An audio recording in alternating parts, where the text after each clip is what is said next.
लाडक्या बहिणींना 1500 रुपये देतो, पण त्या 1500 रुपयाचा उपयोग करून जर त्यांना आपण क्रेडिट वर्दी केलं. सरकारला या ठिकाणी विनंती आहे की ह्या विजयंतीचं हे जे महामंडळ आहे यांनी सुद्धा ह्या 1 लाख रुपयापर्यंतचा व्याजाचा परताव्याची सांगड या योजनेशी घालावी, अशा प्रकारची नम्र विनंती आपल्या मार्फत सरकारला आहे.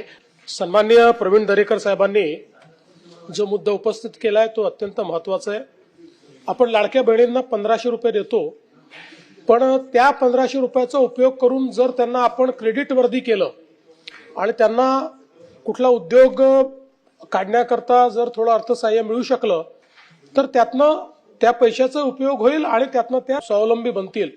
आणि म्हणून हा पहिला प्रयोग आम्ही केला होता आणि प्रवीण दरेकरांनी अतिशय चांगला पुढाकार घेतला आणि जवळपास 1200 महिलांना ते कर्ज प्राप्त झालं आणि आता जवळपास ते बिनव्याजी झालाय. त्याचा हप्ता भरताना त्यांचे व्यवसाय देखील सुरू झालेले आहेत. त्यामुळे त्याच 1500 रुपयावर आता त्या मोठा व्यवसाय उभ्या करून लागलेल्या आहेत. तर आता जी सूचना प्रवीण दरेकरांनी मांडलेली आहे, इतर सर्व अशा प्रकारच्या ज्या काही आपल्या योजना चालतात वेगवेगळ्या महामंडळाच्या अंतर्गत, त्या सर्वांचा कॉन्व्हर्जन्स हा लाडकी बहीण योजना किंवा अशा योजनांशी करून आमच्या बहिणींना क्रेडिट वर्दी बनवणं किंवा त्यांना त्या ठिकाणी क्रेडिट देऊन व्यवसाय स्थापन करणं, या संदर्भात मुख्य सचिवांना सांगून सर्व महामंडळांना तसे आदेश देण्यात येतात.